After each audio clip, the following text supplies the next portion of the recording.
Today we're going to start off with our lesson on life, and today's topic is domestic violence. Love shouldn't hurt. So what is domestic violence? It's a pattern of behavior which involves violence or other abuse by one person against another in a domestic context such as marriage or cohabitation. There's also intimate partner violence or dating violence for those who are in intimate relationships but they're not living together. Domestic violence can happen to anyone. It's a very serious subject, and today I look forward to bringing you more information so that we can continue to empower those who are suffering, those who are going through this journey. We want you to know that you are not alone. According to the American Psychological Association, a study that was done on violence and family in 1996, there were some key statistics that came out of that study, and I want to share those with you. About 1 in 3 American women will experience domestic violence in their lifetime. I want you to know that women can experience about 4 million physical assaults as well as men, and also that women can be abusers too. So no one's left out. 40 to 60% of men who abuse women unfortunately also abuse children. And every year, about 1 in 3 women who is a victim of homicide is murdered by a partner. And lastly, who's at the greatest risk? Our young people, ages 20 to 24. I would like to welcome to the show again Ms. Lisa Livesay, an advocate and a domestic violence survivor.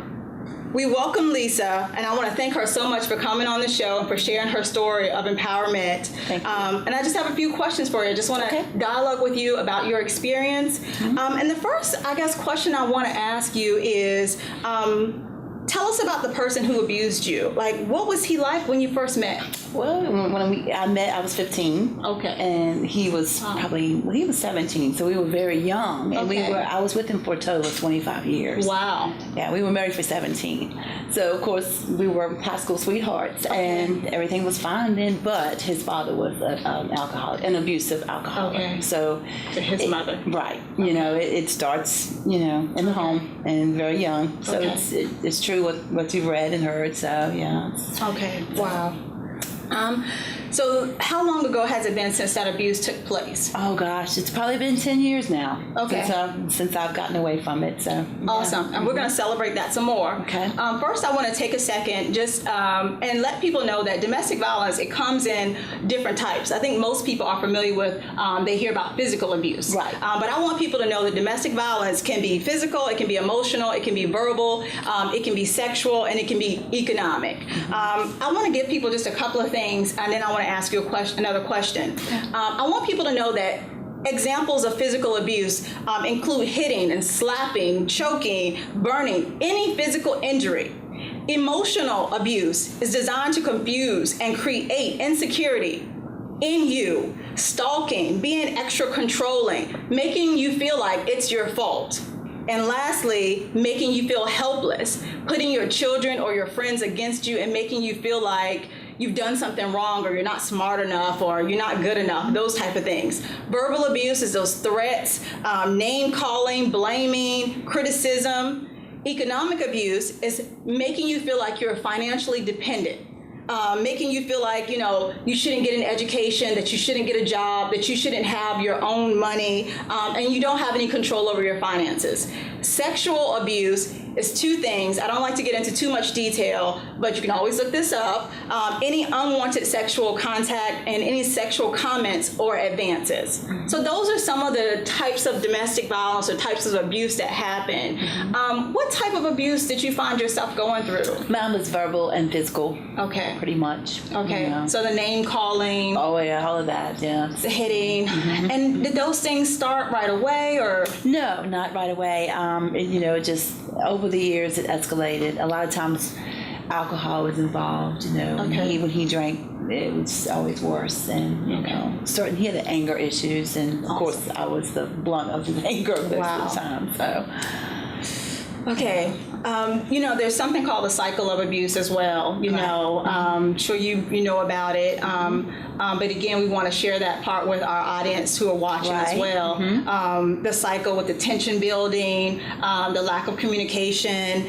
You just feel that tension building. I assume that it creates some anxiety. Then there's stage 2 where the incident actually happens, typically verbal or emotional or physical, where it actually happens. And then reconciliation, I'm sorry, you made me do it, the blaming, and then stage 4, which we call the honeymoon phase, and the calm after the storm, which is actually when you think that it's over, and it may be a matter of hours or days or weeks. Months. Could be months. Before anything else happens, but I call it the calm before the storm. What was it like living day to day, like going through this cycle? Oh, if you're right, it's a cycle. Basically, you'll go through months of just calm in your everyday life, working, and and then all of a sudden something will trigger jealousy, or you did something that he didn't like or whatever, and it just builds up, and then it's like So things like jealousy, what sort of things can happen? Does jealousy, you looked at someone wrong, or someone looked at you and then they blame you for it because you were dressed this way, or and it's your fault, and Okay, so it could be things you said, it could be anything really. Oh yeah, anything. It's just he could have had a bad day at work, and of course you got the blunt of it. So okay, and that's what I want people to know. It could be anything. It could be anything. Yes, and it's not really about you. It could be anything. It's a time bomb ticking. Definitely. How long your relationship lasted? You said 25 years, right? Total 25 years. 25 years. And you're smiling now, and I love that. I love that. Yeah. So how did you find the strength to leave? My friends and family were very supportive. Well, my family didn't know all the abuse until it got to the end, and then they had to know, and then they were pretty much shocked. My friends knew. Basically, I had one girlfriend that had really been through the same type of situation, same type of relationship. She was very helpful. She helped me a lot, and my daddy was actually going to put me in counseling. He wanted to pay for that after he found that out, but I was like, no. I did a lot of it through friends and family, basically, and now I find that what I've been through helps others, and I like to I like to try to help others, and it helps me. It helps me to heal. Exactly, it's healing to be that for other people. And I applaud you for being able to utilize your friends and your family. And we're going to talk about some more resources later. But wherever you can start, wherever you can start. But I applaud you for having the strength to leave. Did you notice any symptoms that came after that were still sort of lingering around? Oh yes. There was always symptoms that linger after. I mean, and I've just now really healed pretty much. My boyfriend that I have now is wonderful. He pretty much had to put me back together. He was very supportive. Yay, boyfriend. So, he's awesome. So he put me back together, and it took years pretty much. Okay. So And I say that because there are a lot of things that people need. Some people struggle. We're going to talk later with our resources, but some people struggle. They don't have the finances. They don't have the friends. Because of what domestic violence does to you, it makes you feel isolated. Typically, they will make you not want to spend time with your friends, push all your friends away, many times your family away. And as Lisa and I were talking about earlier, before the show started, don't be afraid to call that friend. Don't be afraid to call your mother, call your father, call someone who truly loves you. And they may give you a little, whatever, but call them anyway. Reach out for help and get someone to help you. And we're going to talk more about community resources when we come back. But last question for Lisa, how would you describe your life today? Well, it's wonderful, really. I mean, I'm not married yet, but That's okay. I mean, I've gone to school and got an education since then, and I've got a good job and getting ready to change jobs again. So I'm happy for you. It's good. Yeah, my life's very it's normal now. But I'm so proud of you. Thank you. I'm so happy that we were able to reconnect and have you on the show. Yeah. Thank you for empowering other women. Right. Even for other men who are out there who are going through situations It could be a male or female. Could be a child, could be anyone. Again, domestic violence doesn't pick people. I want you to know it's not about you. It's nothing that you did wrong. Seek the help that you need. And again, I want to say thank you to Miss Lisa Livesay for being on the show. Thank you for having me. You're very welcome. Awesome. Yeah. Thank you. We'll be back with your Speak Into Your Life and then our community resources.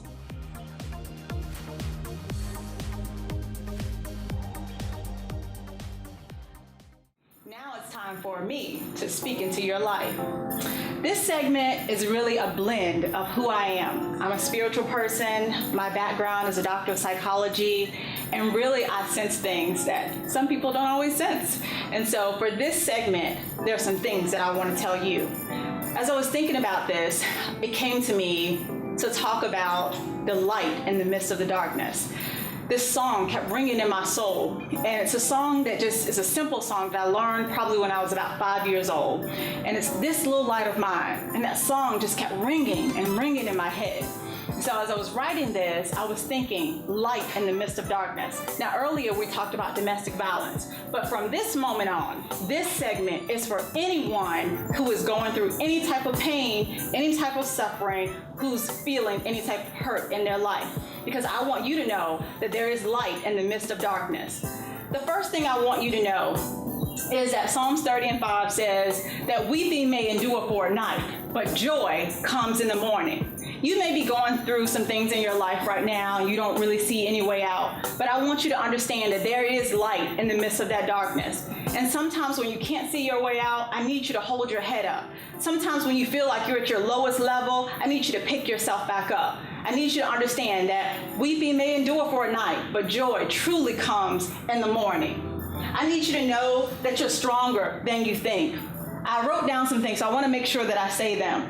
I want you to know that having pain and having hurt is inevitable. It is something that happens to all of us. I tell people when I smile, it's because I want to. I smile because of something on the inside. And if you don't know what that is, I'm just going to point upward. I need you to understand that you are not alone. No matter what you're going through, whether it be domestic violence or homelessness or just a relationship issue or a life issue, you're not getting along with your family, you're not alone. I need you to understand that. Remember to always love yourself and to always know that there's someone that always loves you 24/7, all day long, just for being you.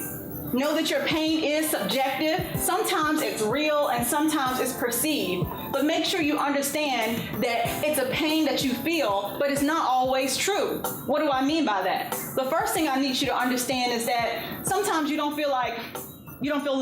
You don't feel smart enough. You don't feel like you're good enough. But that's not what the evidence is saying. The evidence is saying that you are loved. Your family does love you. Your friends, they love you. They respect you. Maybe you're telling yourself, I'm not smart enough to be in school, to go to school. But the fact of the matter is you are. There's many people who are doing it. Maybe I'm not a good mom, I'm not a good dad. I need you to look at yourself in a different light and to understand that you are more than sometimes what you see in the mirror. And just because you're down, just because you're going through something, it does not mean that you can't do greater things. The next thing that I want you to know is that sometimes we have to have a little bit of fight in us. Sometimes we can't just let things just happen to us. We just can't take that boss's words. We just can't take people talking about us. Sometimes you got to get up and fight. Sometimes there's a time when you need to leave things alone, but sometimes you got to get up and you got to fight. Now, you're going to see in a little bit a little personal demonstration of our master instructor, Mr. Barrett Crook. And so I'm not talking about that kind of fight, okay? The kind of fight that I'm talking about is an inside fight. I need you to know that you have to have something on the inside so that when things get rough, you know how to get up and fight. I'm not saying you can't cry. I'm not saying that you can't complain a little bit, but don't put it on Facebook. Okay? Don't tell everybody about it. Don't get on the phone and call all your friends and all your family members. They don't need to know.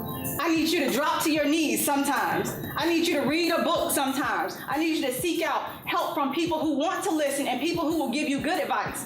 Not someone who will talk to you and tell you to leave your husband or leave your wife, but someone who will encourage the both of you. I need you to understand how to find your fight. Number 3, I need you to understand that you're great now. Some people take for granted that, life is still going on. They're peeping over the fence at what their neighbors have. They're focused on what is not going great in their life. Stop peeping over the fence at what your neighbor has. When you do that, you can't focus on what's good in your life. When you focus on what's good in your life, then you can appreciate those things. When you do that, it puts things in perspective. I want you to understand that that's important. When you focus on who you are, who you should be being, instead of focusing on what other people have and what they're doing. Just love yourself and know that you're great now. Don't wait until 5 years or when I turn 30 or when I get that new car, or when I get that new house. You are great now. What is it in your life that you should be doing right now to live your best life? Because you could be doing that now versus doing some of those things. And again, stay off of Facebook, okay? Lastly, I want to say to you, just to let your light shine. So many people, they sort of let life sort of beat them up. It covers them up. You know, people wear depression. I don't want you to wear it. People say, you know, I'm going through so much. If you only knew what I was going through. Well, I'm here to tell you, I've been lied on, I've been disappointed, people talk about me, but who cares? That's not stopping my smile, and that's not stopping my walk of confidence. I can't do it for you right now, because there's not a lot of room in here for me to walk around, but I want you to know, I want you to have a walk of confidence. I want you to put yourself together, I want you to hold your head up, I want you to arch your back a little bit. I want you to be confident in who you are. I want you to know that you're loved. I want you to know that you are powerful. I want you to know that you have greatness inside of you, not to come, but already. Some of you say, well, who am I to do that? Let your light shine. What's holding you back? What's holding you back from really living the life that you really want to live? Shine all over the place. When I walk down the street, I'm going to tell you I'm shining, okay? Let your light shine. Live your life. It starts with you, not what people say about you, not what you're doing. It's not about your title at work. It's not about your degree. It's not about who you're affiliated with. It's really about what's on the inside. Let your light just shine. I have this poem that I like to read, and one of my students reminded me again of it not too long ago, and I want to read this poem to you because it's one of my favorite poems as well. And we will end with this. Our deepest fear is not that we are inadequate. Our deepest fear is that we are powerful beyond measure. It is our light and not our darkness that most frightens us. We ask ourselves, who am I to be brilliant, gorgeous, talented, and fabulous? Actually, who are you not to be? You are a child of God, and your playing small does not serve the world. There is nothing enlightened about shrinking so that other people won't feel insecure around you. We are all meant to shine. As children do, we were born to make manifest the glory of God that is within us. It's not just in some of us, it is in all of us. And as we let our own light shine, we unconsciously give other people permission to do the same. And as we are liberated from our own fear, our presence, our mere presence, automatically liberates others. God bless you. We'll be right back with your community resources.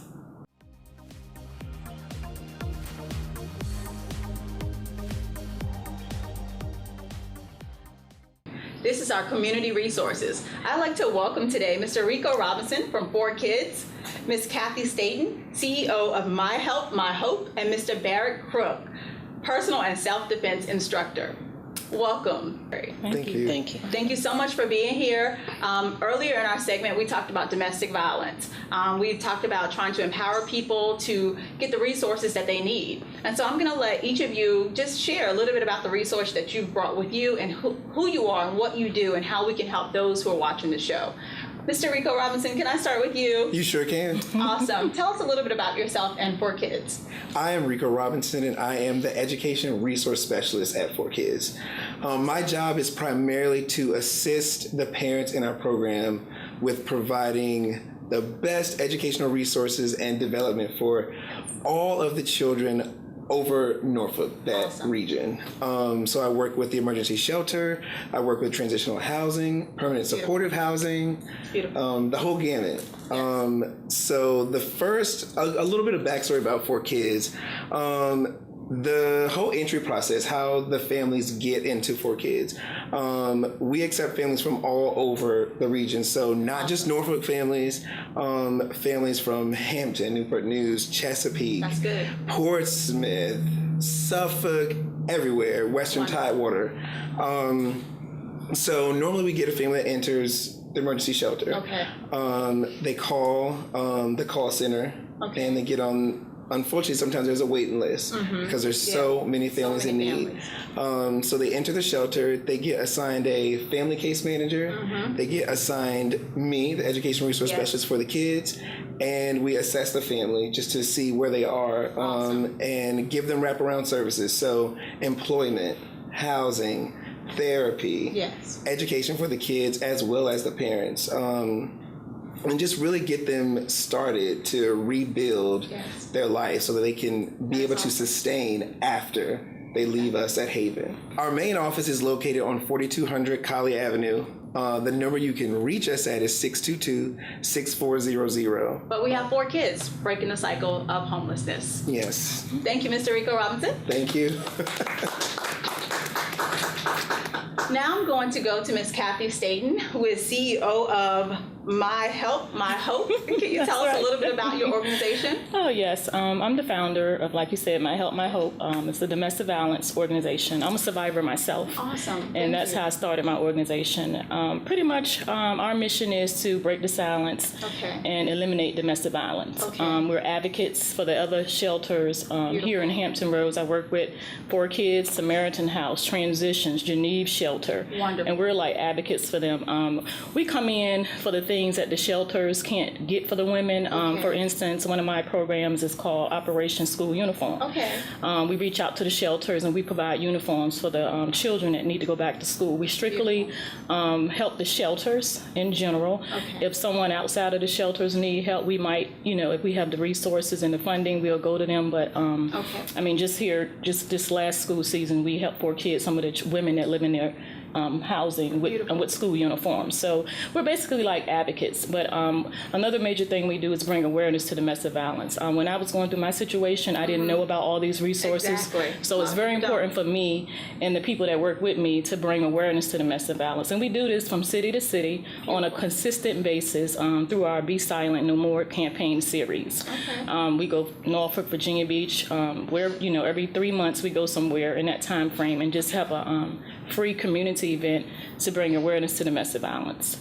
And on October 29th, we're going to be, Norfolk State is partnering with me. And we're having our next Be Silent No More event on the campus of Norfolk State. And I've been trying to get on a college for a while. And, that's beautiful. And so we're going to be up there, and it's, just to put the awareness out there and to let the community know that there are resources, there are people such as 4 Kids, such as transitions, such as the shelters out here to help you. And they can even call me. I get a lot of calls, even after helping these women and children with uniforms. I mean, I have some women still calling me if I'm helping them in the shelters, and they'll call me just to talk and things like that, or I'll be a goal coach to them and help them become, successful survivors, just like I am.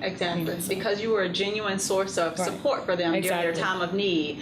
Sometimes, like I was saying earlier, just start somewhere. Just call someone that's willing to help you. Ms. Kathy Staten again, CEO of My Help, My Hope. Can you give us your contact information again, how people can get in touch with you? Yes, my phone number is 757-541-8043, or they can reach out to me on Facebook, Twitter, Instagram, and my website is myhelpmyhope.org. myhelpmyhope.org. Thank you again, Ms. Kathy Staten. You're welcome.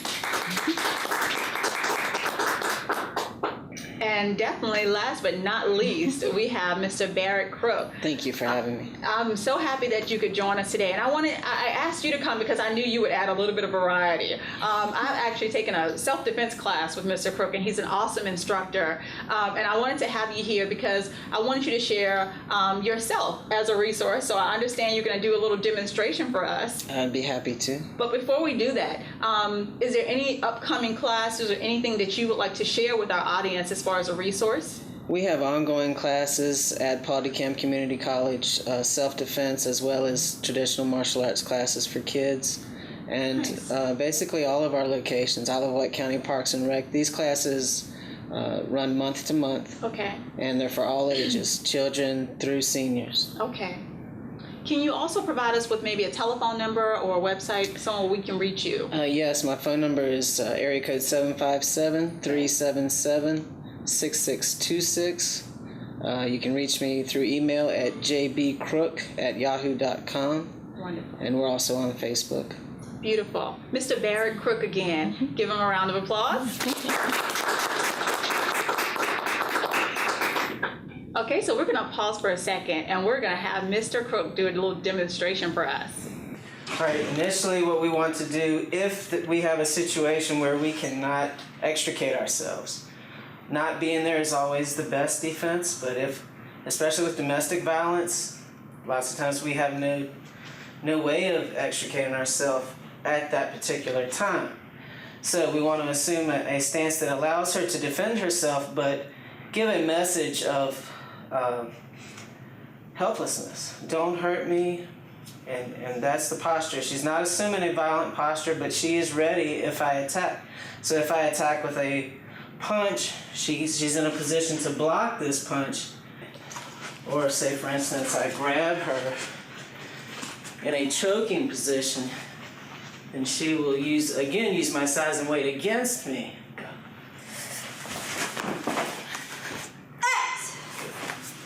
And in her striking against a larger man, she would focus on center line attacks to the nose, throat, eyes, temple, solar plexus, growing.